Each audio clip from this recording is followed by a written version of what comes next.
Hello all, ഇന്ന് നമ്മൾ discuss ചെയ്യാൻ പോകുന്നത് ഡിഫ്ലക്ഷൻ ക്രൈറ്റീരിയയെ കുറിച്ചാണ്.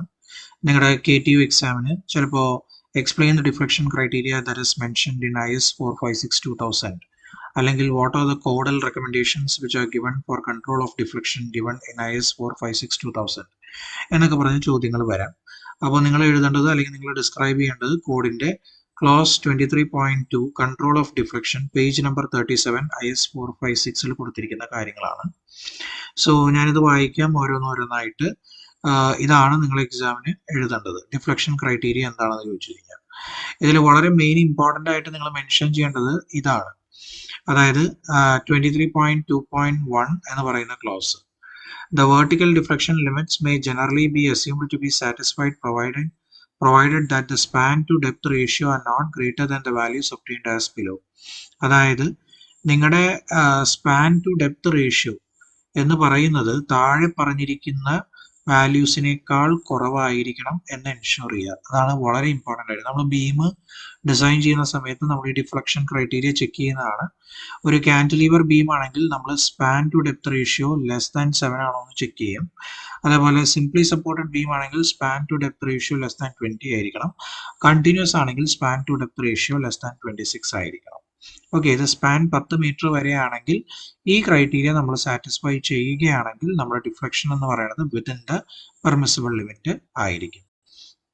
ഫോർ സ്പാൻ എബവ് 10 മീറ്റർ ആണെങ്കിൽ the values may be multiplied by 10 divided by span in meters. അതായത് ഇപ്പോൾ നിങ്ങളുടെ സ്പാൻ 10 മീറ്ററിന് പകരം 12 മീറ്റർ ആണെങ്കിൽ നിങ്ങൾ ചെയ്യേണ്ടത് കാന്റിലീവർ ബീം ആണെങ്കിൽ ഈ 7 തന്നെയാണ് സ്പാൻ ടു ഡെപ്ത് റേഷ്യോ. പക്ഷേ അതിനെ നമ്മളൊരു ഫാക്ടർ കൊണ്ട് മൾട്ടിപ്ലൈ ചെയ്യണം. And that factor is given by 10 divided by span. Span 12 meter ആണെങ്കിൽ 10 divided by 12. If span of the beam എന്ന് പറയുന്നത് 15 മീറ്റർ ആണെങ്കിൽ 10 ഡിവൈഡഡ് ബൈ 15 ചെയ്യുമ്പോൾ നിങ്ങൾക്ക് ഒരു ഫാക്ടർ കിട്ടും. ആ ഫാക്ടർ കൊണ്ട് വേണം 7നെ മൾട്ടിപ്ലൈ ചെയ്യാനായിട്ട്. ഓക്കെ, 10 മീറ്ററിന് മുകളിലുള്ള ബീം ആണെങ്കിൽ അല്ലെങ്കിൽ സ്ലാബോ ആണെങ്കിൽ ഇങ്ങനെ ഒരു കറക്ഷൻ ഫാക്ടർ നിങ്ങൾ യൂസ് ചെയ്യണം. 10 divided by the new span അല്ലെങ്കിൽ സ്പാൻ ഇൻ മീറ്റേഴ്സ്.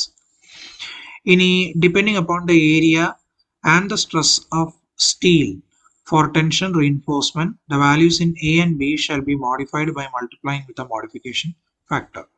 അതായത് ഇപ്പോൾ ഫോർ എക്സാമ്പിൾ നമ്മുടെ സ്റ്റീൽ, അതായത് ടെൻഷൻ സൈഡിൽ നമ്മൾ കൊടുത്തിരിക്കുന്ന സ്റ്റീലിന്റെ സ്ട്രെസ് വാല്യൂ നമുക്കറിയാമെങ്കിൽ ആ സ്ട്രെസ് വാല്യൂ വെച്ചുകൊണ്ട് നമുക്ക് ഈ മേളിൽ തന്നിരിക്കുന്ന വാല്യൂസിനെ ഒരു വട്ടവും കൂടെ മോഡിഫൈ ചെയ്യാൻ പറ്റും.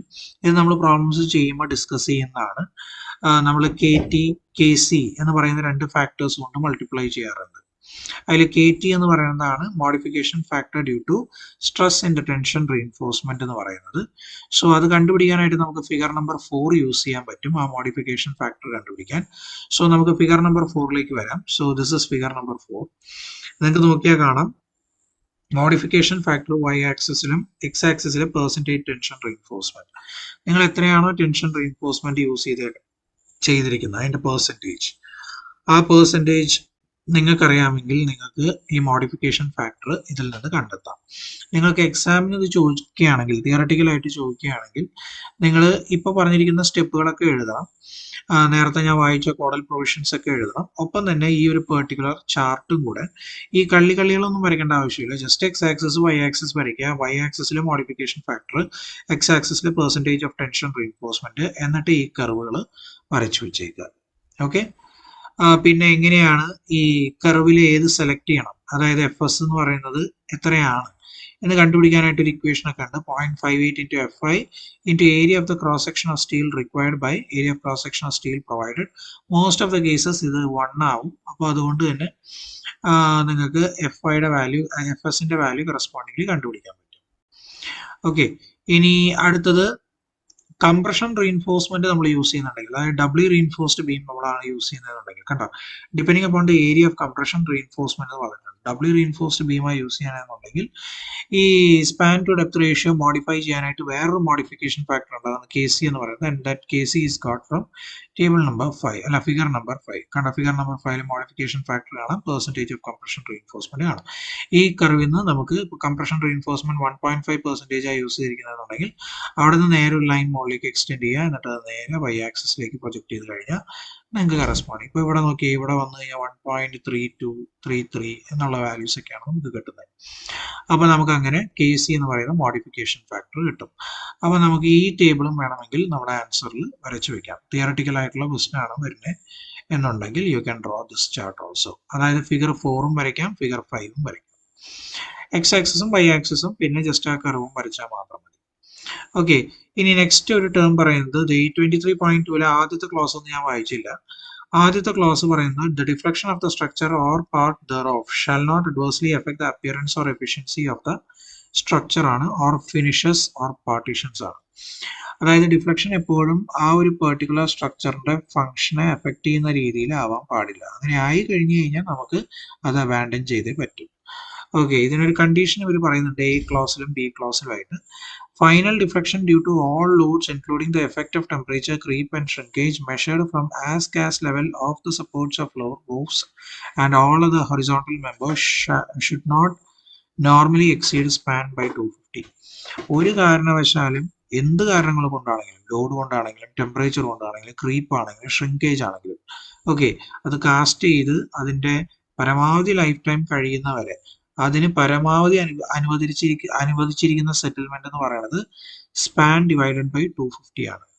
അതായത് ഇപ്പോൾ ഒരു ബീം ഉണ്ടെങ്കിൽ ആ ബീം 5 മീറ്റർ സ്പാൻ ആണെങ്കിൽ 5 മീറ്റർ ഡിവൈഡഡ് ബൈ 250 അല്ലെങ്കിൽ 5000 മില്ലിമീറ്റർ ബൈ 250 മില്ലിമീറ്റേഴ്സ് ചെയ്യുമ്പോൾ കിട്ടുന്ന ഒരു വാല്യൂ ഉണ്ട്. അതായിരിക്കും അതിന് പരമാവധി അനുവദിച്ചിരിക്കുന്ന settlement throughout its life time.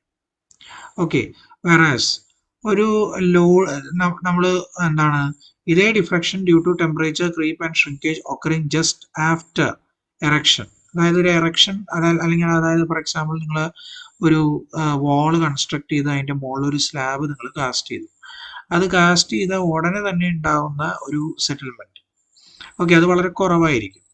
കുറേ കാലം കഴിയുമ്പോഴാണ് വലിയൊരു സെറ്റിൽമെന്റ് ആയിട്ട് അത് മാറുന്നത്. സോ ഇമീഡിയറ്റ്ലി കാസ്റ്റ് ചെയ്തതിന് ശേഷം വരുന്ന സെറ്റിൽമെന്റ് എന്ന് പറയുന്നത് it should not exceed span divided by 350 okay, or 20 millimeter whichever is less. അതായത് ഇപ്പോൾ 5 മീറ്റർ ആണെങ്കിൽ 5000 ഡിവൈഡഡ് ബൈ 350 നിങ്ങൾക്ക് ഏകദേശം ഒരു 14 പോയിന്റ് സംതിങ് ഒക്കെ ആയിരിക്കും ആൻസർ കിട്ടുക.